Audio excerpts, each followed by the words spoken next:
అందరికీ నమస్తే.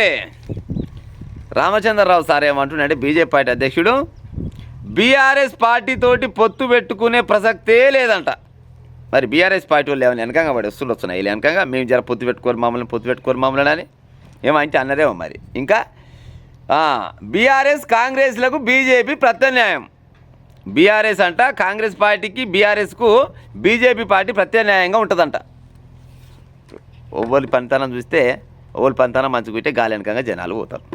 ఈయన ఫస్ట్ ఏమన్నాడు, బీఆర్ఎస్ పార్టీతోటి పొత్తు ప్రసక్తే లేదన్నాడు. నిన్నమన్న ఏది మున్సిపల్ ఎన్నికలు జరిగినాయి కదా, మీరంతా చూసిరు కదా ప్రజలంతా. కాంగ్రెస్కు బీజేపీ సోపతి, అసలు కాంగ్రెస్ బీజేపీ సోపతే చేయొద్దు. ఎందుకంటే దేశంలో కొట్లాడే రెండు పెద్ద పార్టీలు కాడికి అయ్యే కాబట్టి వాళ్ళకీల సోపతే, వాళ్ళిద్దరు సోపతోటి చేయలేమ్మా. నిన్నమన్నా బీఆర్ఎస్ కాంగ్రెస్ కూడా సోపతి చేసినాయి. రాష్ట్రంలో బీఆర్ఎస్ కాంగ్రెస్కి అసలుకే పడదు, అయినా కూడా కొన్ని జాగాలలో పొత్తే కలుపుకోరు. బీఆర్ఎస్ బీజేపీ కూడా పొత్తు కలుపుకుంది. ఎందరో మంది కార్యకర్తలు వద్దురా నాయన అలా పొత్తు పాడైపోయిన వాళ్ళతో పొత్తు వద్దంటే మీరు ఊరుకోర్రా పిల్ల, మీకు తెలియదు, అభివృద్ధి కోసం చేస్తున్నాం మేము ఇదంతా, జనాల కోసం చేస్తున్నాం మేము ఇదంతా అని కథలు పడ్డారు. నిన్నమన్నా ఎవరి అభివృద్ధి కావచ్చు, ఏ జనాల అభివృద్ధి కావచ్చు, వీళ్ళ అభివృద్ధి కాదు. వీళ్ళ అవసరాల కోసం పొత్తులు పెట్టుకుంటారు. వీళ్ళు పొత్తులు పెట్టుకున్నంత మాత్రాన జనాలకి ఏదో మంచి జరుగుతుంది అంటే నమ్ముతారా ప్రజలారా?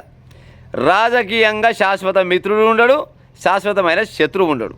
కాకపోతే ఊర్లలో ఉన్న గల్లీ చోటమోట లీడర్లు ఉంటారు కదా, ఇక ఆయనకు ఒక్కొక్క ఆయనకు నాది కోస్తే మొత్తం చెయ్యి గుడితే వెళ్తుంది, నాది మొత్తం కోస్తే గులాబీ వెళ్తుంది, నాది మొత్తం పువ్వే బయటకు వస్తుంది అంటూ వీళ్ళు ఉంటారు.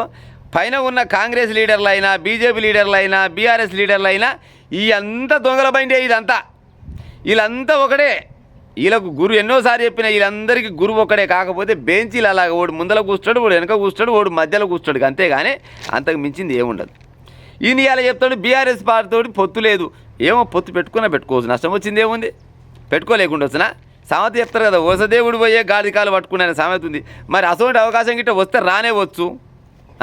ఇవాళ ఉత్తరేటి చెప్తారు కానీ వీళ్ళ మాటలు ఏది నమ్మేది కాదు. ఎందుకంటే నిన్నగాక మొన్ననేగా జరిగింది ఎలక్షన్లు. ఈ ఎలక్షన్లలో అన్ని పార్టీలలో ప్రధానమైన 3 పార్టీలలో ఆయనకు పొత్తు ఈయనకు పొత్తు ఈయనకు పొత్తు ఆయన, వీళ్ళ పొత్తులతోటి కావాల్సిన సీట్లు అయితే కొట్టేసిరు కదా. మరి ఇవాళ పొత్తున్నాక రేపనాడు పొత్తు ఉన్నదాని గ్యారంటీ ఏముంది? పొత్తు ఉండొచ్చు, ఉండకపోవచ్చు. కాకపోతే ఈయననే అంటున్నాడు, ముందుగానే ఏమంటున్నాడు రామచంద్రరావు, బీఆర్ఎస్ తోటి నేను పొత్తు పెట్టుకోనంటే మరి బీఆర్ఎస్ వాళ్ళు కనుక నీ వెనకంగా పడి వచ్చిరా, మేము ఉంటాం మీతో పొత్తు ఉంటామని వచ్చిరాలు, వాళ్ళు ఏం రాకుండా. కానీ ఈయననే ముందస్తుగా చెప్తుండు. కానీ వీళ్ళు కలిసే ఛాన్స్ 100% ఉంటుంది. ఏ పార్టీ వాడైనా కానీ అది 3 పార్టీ ప్రధాన పార్టీలలో వీళ్ళకి అవసరం వచ్చినాడు వీళ్ళు కలుస్తారు పక్క. వీళ్ళు కలిసేదే జనాల నెత్తల టోపి పెట్టేది.